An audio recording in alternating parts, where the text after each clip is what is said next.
Despite my very limited amount of time I've spent in this world so far, I have come across all sorts of doors. I should maybe even mention that the game also has normal ones, but then there's those that talk to you or give you advice, ask very personal questions, require you to give some in-game currency first, and then there's also some that require you to actually give some actual currency first. But this time I have the utmost pleasure getting to know a very special kind of door, and this is her right now. How do I know that this is a female door, you might ask? Well, that's fairly simple actually, because only after you've given her massive amounts of material goods and shiny things, she opens. I'm not so sure about this one. Also, these intros are getting more and more unhinged nowadays. But I'm pretty sure I'd be lying if I would say we'll do a normal one next time. So yeah, now that I've weeded out all the people with a little bit more conservative humor, welcome to all you...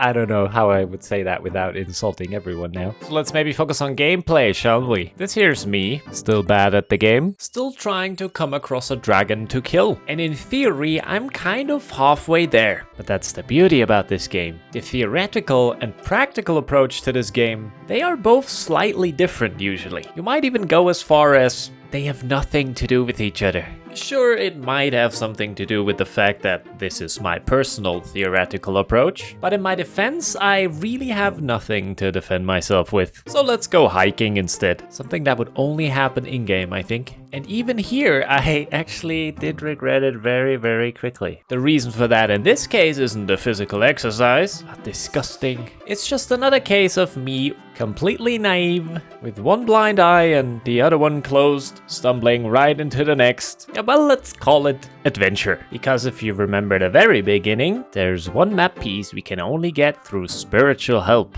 And let me introduce to you spiritual help. This is the Oracle, and it's the only person that can tell us where the map piece is, because the corresponding wizard is no more. But of course, instead of just simply telling us, we do get the following response. The map's behind a door below, but entering is rather tough. This is what you need to know. You must use the following stuff. And besides the incredible poetical approach, one can kinda guess where this is going. First, a drink used by a mage. Next, some worm string changed to sheet. Then a small crustacean cage. Last, a bowl that's not seen heat. And with that, the conversation is over. And over is also my understanding of what the hell am I supposed to do now. Because, well, once again, this is rather hard to replicate, I guess. The lonely mountaintop being a perfect metaphor though. I'm standing here, all by myself, with a poem in hand, determination in my heart, and vast emptiness in my mind. God damn it, even I'm getting a bit poetical now. Well, fine then.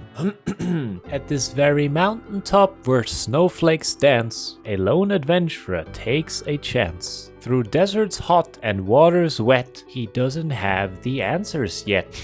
Across the hills and meadows green, a journey like no one has ever seen. Through woods and valleys he makes his way, in search of a wizard's drink, they say. And if there were any questions left, I think I have just answered all of them. Because now follows this joyous part where I try to recreate my thought process and guide you through the confusion of solving a puzzle. That is also a poem, kind of. So enough with the rhymes. I do end my climbs, because ahead are the times where we will fight some slimes.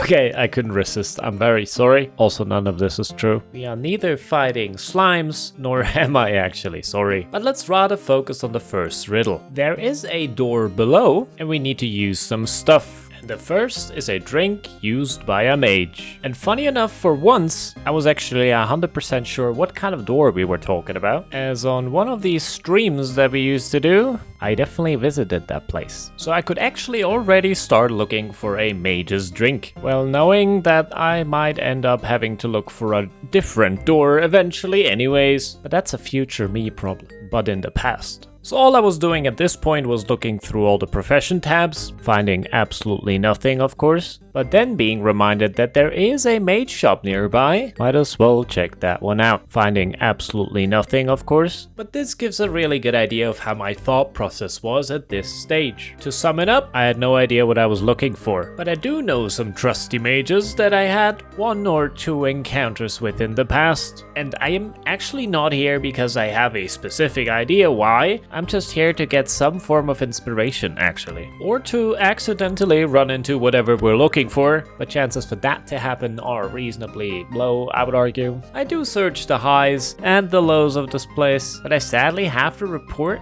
let's maybe start with another one, but we're not actually ending the first one, because that was kind of my plank plan initially, that I was just hoping to come across the answer eventually. Well, to be fair, did, but way faster than even I expected. Okay, so while looking for a drink used by a mage, we will also search for a crustacean cage.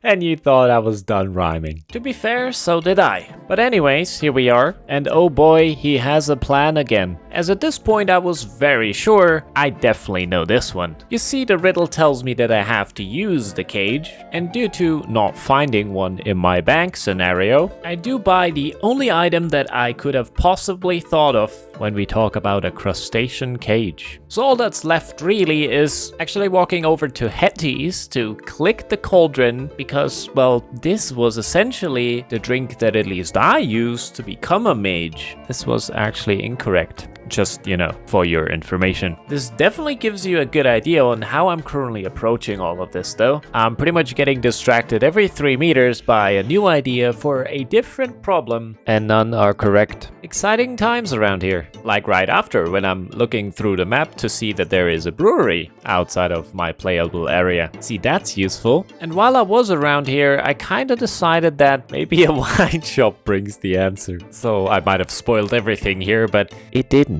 The logic was fairly sound though, because in melee combat I was drinking beer usually because it boosts your attack. So maybe wine does the same thing for mages? I then went to Varrock because I had an even better idea. How about potions? Mages drink potions, right? But then this is the only place I know of that, you know, offers potions. On top of that, the very unlikely names of these potions. But I guess the final hint being that not a single one of these ingredients I even know where to get from. Well, that's an exaggeration, but you get my point. It actually was this moment where I decided, even if this is the correct answer, it simply isn't. And that was that then. Isn't this game easy? It is actually so easy, in fact, that I even double-checked my beer theory, which is a good sign, clearly. But I needed answers, and given how none of the things I've done so far are really working out, I was starting to doubt my door theory as well. So I made my way over to below a mountain and look for a door, which, if you listened carefully, is pretty much the wording the game gave me. The pathing already makes no sense, but neither makes what happens in this exact spot and time. And I don't really know what cosmic force made this happen, why I stopped in this spot exactly, or why I finally figured it out. A drink used by a mage. Of course. And it gets even funnier in a bit, actually. Way funnier than the fact that I was actually looking to use a cage. But one thing after another. First, we enter this beautiful place, right into this very bar, talk to Emily the bartender, to then finally purchase a mind bomb. Okay, that in itself makes no sense. But not only is the mind bomb a drink, actually, the full name is Wizard's Mind Bomb.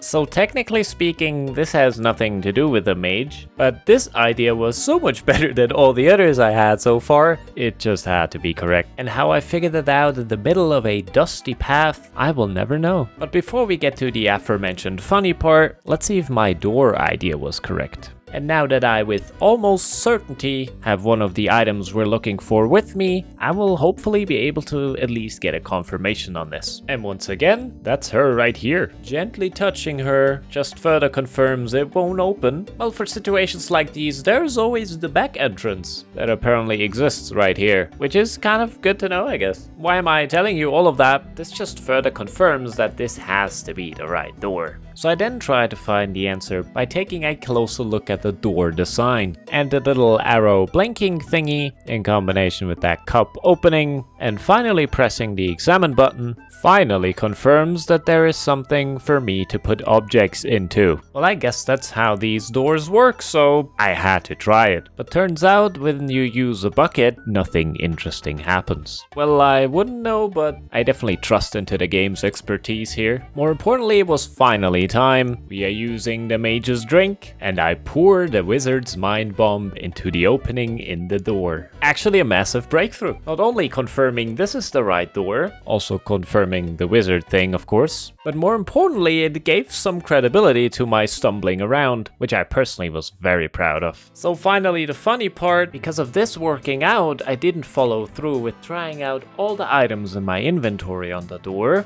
More on that later though. The actual funny part is that everything that I've been hard stuck with in this quest so far, I only figured out because I was actually streaming this game. It all started with having random planks in my bank, because I was grinding that minigame on stream because I thought it was funny, and I did it twice because I didn't understand how the minigame worked the first time around, that being the only reason why I even got that reward in the first place. Followed by possibly remembering the wizard's mind bomb, because I also thought it was funny to now buy a round for 20 people in a random bar in-game. And I remember dropping them on the floor until they were able to be picked up by you guys. But most importantly possibly being the door itself, because I clearly remember while doing Roddick's quest, being down there looking for ores initially, we ended up being in front of that door and every single one of you was allowed to enter. And I guess the emotional scars definitely made this memorable. So thank you, I guess? And it's not really ha-ha funny, it's more like an ironic funny. Whilst a massive amount of you was constantly complaining about streaming, and possibly rightfully so, I'm not denying that, it now in full circle actually affects me in a positive way, all the while having stopped streaming months ago. And now it turns out to be this massive blessing in disguise actually, as these random coincidences that happened almost half a year ago so far are the only wins I have to show for myself in this goddamn quest. So here's for my vengeance. Now that I've figured out how this quest works, and I actually know where to put it, I'll show you the incredible story on how I achieved all the other items missing in the next episode.